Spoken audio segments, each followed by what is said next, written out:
Thank you for joining Wars of the Roses. As we begin with Part 1, Introduction, from An Exposition of the Mysteries or Religious Dogmas and Customs of the Ancient Egyptians, Pythagoreans and Druids, also an inquiry into the origin, history and purport of Freemasonry, by John Fellows, AM. An Exposition of the Mysteries or Religious Dogmas and Customs of the Ancient Egyptians, Pythagoreans and Druids, also an inquiry into the origin, history and purport of Freemasonry, by John Fellows. Explanation of the frontispiece. The two pillars represent two imaginary columns supposed to be placed at the equinoxes to support the heavens. The one on the left is called Boaz and indicates Osiris or the sun. The one on the right is called Jachin and designates Isis, the symbol both of the earth and its productions, and of the moon. The arch, supported by the two pillars, is a representation of the semicircle made by the apparent course of the sun in the upper hemisphere, from Aries to Libra inclusive, from whence originates the name of the Royal Arch degree of Masonry. The 7 stars are the Pleiades, a small platoon of stars, says Pluche. Very remarkable, most known and easiest to be distinguished of all the constellations. They were particularly useful to regulate the informations given to the disciples of the priests by means of an atlas. They were, says Bailey, very famous among men because they intimate the season of the year. The blazing star is Anubis, the dog star, whose rising forewarned the Egyptians of the approach of the overflowing of the Nile. Hence the great veneration in which it was held by them and which has descended to the Freemasons. The G indicates geometry, the knowledge of which was of vast importance to the Egyptians in measuring their lands, the boundaries of individual property being removed by the inundation of the Nile. This science, consequently, was considered by them divine and acquired a sort of mystical union with the deity. The G, however, was not intended as the initial of the word God, that term being unknown to the Egyptians. The square and compass, as instruments in the science of geometry, became an emblem of justice, because through their means everyone had his old landmarks restored to him. The cornucopia, or horn of abundance, was a symbol used by the Egyptians to denote the sun's being in the sign Capricorn when the harvest was gathered, and consequently an abundance of provisions laid up in store. The armorial bearings are those of Royal Arch Masonry, for an explanation of which see Cherubim, page 243. The checkered flooring, called mosaic or mosaic work, represents the variegated face of the earth in the places where the ancients used formerly to hold their religious assemblies. This imitation was made when temple worship was introduced to reconcile the people to the change. For the origin of the term mosaic or mosaic work, see page 251. The canopus or block coffin used in the anniversaries is typical of the death of the sun in the inferior hemisphere under the name of Osiris, who is personated by the Hiram of Masonry. The mysterious trunk on the left of the coffin is a copy of those used by the ancients for a deposition of memorials of past events, and the box on the right is the form of those used by Freemasons for a similar purpose. Among the emblems of Masonry in Cross's chart is the figure of a key, which is also generally displayed in Masonic monitors. The key was the attribute of Anubis, the dog star, in after times denominated Mercury and indicated the closing of one year and opening of another, because the Egyptians formerly commenced the year at the rising of this star. Its employment was afterwards extended to the opening and shutting the place of departed spirits. The popes of Rome consequently now claim it as their appropriate badge of office. The meaning of this symbol not having been preserved in the lodge is there assigned to its treasurer. Introduction. The original object of the secret rites of Freemasonry has been a subject of inquiry for upwards of 600 years, and the enigma seems not to have been satisfactorily solved. The initiated, as well as those without the pale of the order, are equally ignorant of their derivation and import. What mote it be is a question as difficult of solution now as when first propounded by King Henry VI of England. The intention of this work is to endeavor to unravel the intricate web in which the mystery is involved by tracing the order back to its source and by showing its intimate connection and similitude to institutions more ancient, put it beyond a doubt that it sprang from and is a continuation of the rites and ceremonies observed in those establishments. Had a work, taken notice of by the Abbé Baruel, fallen into the hands of the editor, he would probably have been saved much trouble in the prosecution of this research. "We recommend," says he, "to our reader to peruse the treatise of a most learned and zealous Mason, dedicated Dem Dies Verstehen, or to those who can understand. He leaves no stone unturned throughout antiquity to prove the identity of the ancient mysteries of Eleusis, of the Jews, of the Druids, and of the Egyptians, with those of Freemasonry." In pursuance of this course, it becomes necessary to take a transient view of the dogmas and customs of Egypt in the remotest periods of its history, for it appears evident that this country was the salient point from which the religious observances of the ancient world commenced. What are emphatically called the mysteries is but another name for religion, and an exposition of what they consisted is of course embraced in the subject as forming a parallel with the rites of Masonry. Independent of the main design of the work, these topics in themselves possess great interest as matters of curiosity, which is enhanced by observing the close affinity which they bear to the practices of the Masonic order at the present day. Among all the ancient nations which have been distinguished in history, there is none more worthy of our notice than the Kingdom of Egypt. If not the birthplace, it was the early protector of the sciences, and cherished every species of knowledge which was known or cultivated in remote times. It was the principal source from which the Grecians derived their information, and after all its enlargements we may still trace the stream of our knowledge to the banks of the Nile. Whatever may be thought of the doctrines of the mysteries, they enforced the principles of morality by the most terrific scenical representation of the torments of the wicked on the one hand, and of the most pleasing spectacles of the happiness of the righteous on the other, in a future life. These scenes are faintly copied in Royal Arch Masonry, and the same morals in like manner inculcated. The writer is not a devotee to the mystic rites of the craft. He is not prepared to vindicate the outrages committed by individuals of the order, instigated by a fanatical zeal for the protection of frivolous ceremonies, nor will he apologize for the use that may have been made of the fraternity to promote the views of political aspirants. If any improper influence in this respect has been employed, as is asserted, he does not hesitate to pronounce it anti-Masonic, against the rules of the order. For both religion, on which itself was originally founded, as well as politics, are totally excluded from the lodge. The most material and best founded objection that has been brought against Masonry is the oaths which it imposes upon the brethren. They are shocking to the taste of the present age. Their continuance was an enormous blunder in the revivers of the order in 1717.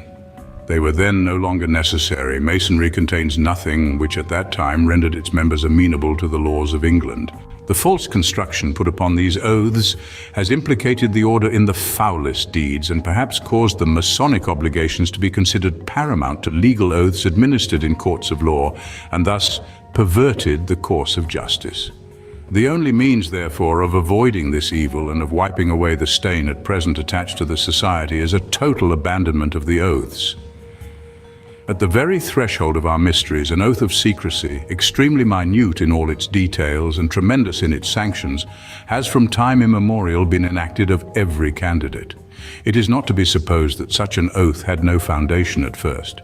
It would argue a profligacy incredible to invent one so sacred and inviolable merely for the sake of swearing it.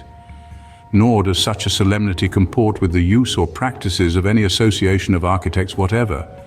For what is there, or what could there ever have been, in the art of building or in the whole circle of science merely that could require or even warrant so appalling an obligation? Neither does it agree with the present state of the institution, for Masonry harbors no treason nor blasphemies.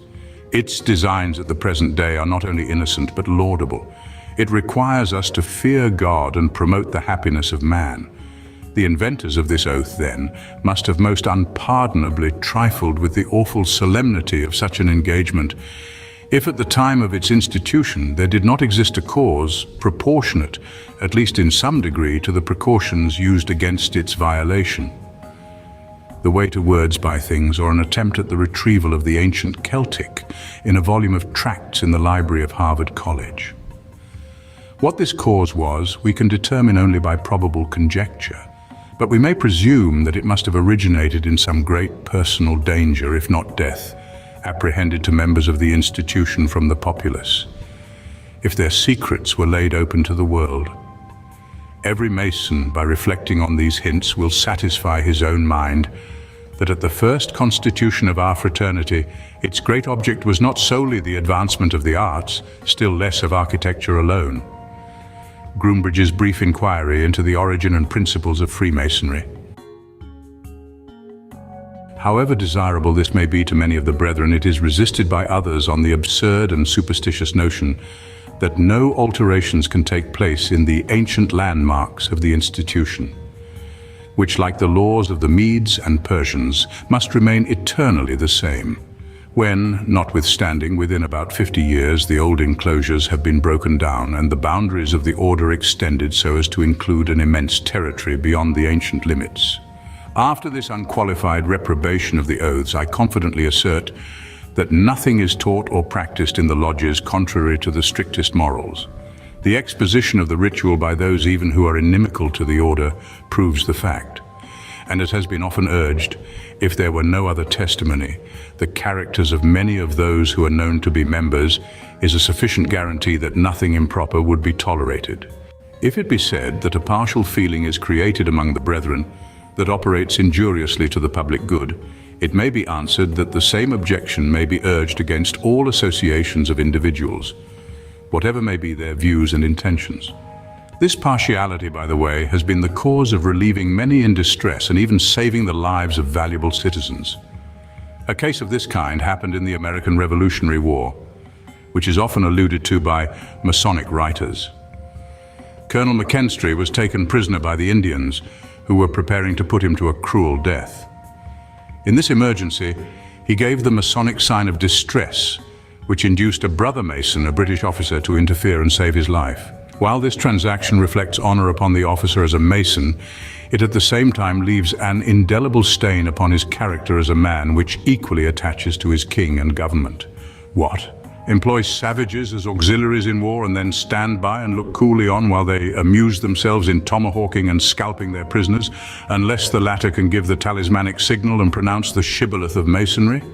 But as kings are considered by their subjects not to be moral agents, but looked upon as minors or idiots who can do no wrong, the Prime Minister at the time, Lord North, and his principal advisor, Lord Sackville, must bear the bulk of the odium.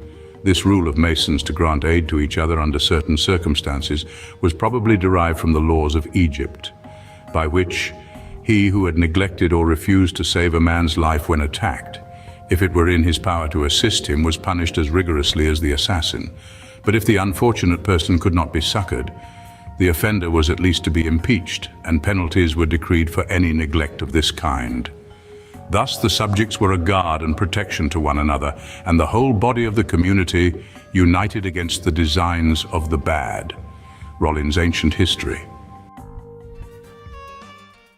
Some apology for the awful oaths administered in Masonic lodges is perhaps due on the score of precedent, which has in all times greatly influenced the customs and government of the world, and sometimes sanctified principles the most absurd and pernicious.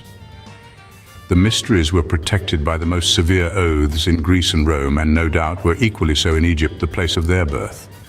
And moreover, in the two former countries, if not in the latter, revealing the secrets of these mysteries was punished with death by the laws. For this there was a substantial reason.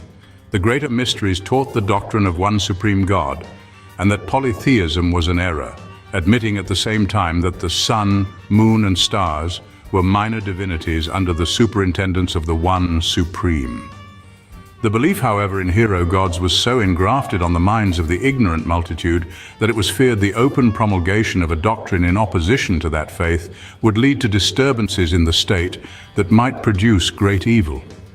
This mystery consequently was confided only to a chosen few of the most intelligent, under the sanction of an oath and the penalties of the law. When Freemasonry was first established in England, soon after the Edict of Canute in the beginning of the 11th century, as is presumed, prohibiting in toto the Druidical worship, the strongest oaths were required to bind the initiated to secrecy. for had the real intent of its founders been known, it would doubtless have cost them their lives. That Canute was superstitious, and of course vindictive, is evident from his having made a pilgrimage to Rome through excessive religious zeal in 1030, and therefore would no doubt have punished the Druids for an infraction of his edict with merciless cruelty. By the incorporation of the Danes with the nation, says Lingard in his History of England, the rites of paganism had again made their appearance in the island. Canute forbade the worship of the heathen gods, of the sun or moon, of fire or water, of stones or fountains, and of forests or trees. This ferocious and sanguinary warrior in 1030 made a pilgrimage to Rome. On the road he visited the most celebrated churches, leaving everywhere proofs of his devotion and liberality. In his return he proceeded immediately to Denmark, but dispatched the abbot of Tavistock to England with a letter describing the object and issue of his journey. In this letter he says, "It is long since I bound myself by my vow to make this pilgrimage, but I had been hitherto prevented by affairs of state and other impediments. Now, however, I return humble thanks to Almighty God that He has allowed me to visit the tombs of the blessed apostles Peter and Paul, and every holy place within and without the city of Rome, and to honor and venerate them in person. And this I have done because I had learned from my teachers that the apostle St. Peter received from the Lord the great power of binding and loosing with the keys of the kingdom of heaven. On this account I thought it highly useful to solicit his patronage with God." He concludes his letter as follows. "Lastly, I entreat all my bishops and all the sheriffs, by the fidelity which they owe to me and to God, that the church dues, according to the ancient laws, may be paid before my return, namely the plough alms, the tithes of cattle of the present year, the Peter pence, the tithes of fruit in the middle of August, and the kirkshot at the feast of St. Martin to the parish church. Should this be omitted at my return, I will punish the offender by exacting the whole fine appointed by law. Fare ye well." Furthermore, it may be remarked that the customs of the times in which I am endeavoring to show that Masonry was established sanctioned the most horrible oaths. "The multiplicity of oaths in the judicial proceeding of the Middle Ages," says Dr. Henry in his History of Great Britain, Volume 3, page 425, "had the same effect that it will always have of diminishing men's veneration for them, and giving occasion for frequent perjury. The legislators of those times employed several devices to prevent this, by awakening the consciences and keeping alive the religious fears of mankind. With this view, their oaths were couched in the most awful forms of words that could be invented, and these forms were frequently changed that they might not lose their effect by becoming too familiar. Many who have written with great asperity against Masonry, under false impressions of its general tendency, have doubtless been actuated by the purest motives, whilst others, such as the Abbé Baruel and Professor Robison, have been instigated by the most malignant political prejudices. I shall take some notice of these two writers in the sequel. The Middle or Dark Ages are described as comprehending the 1,000 years from the taking of Rome by the Goths in the middle of the 5th century to the taking of Constantinople by the Turks in the middle of the 15th century. Thank you for watching, and please don't forget to share, like, subscribe and comment, and if you can please consider donating to Wars of the Roses. Links to PayPal and Patreon are in the description. Thank you so very much.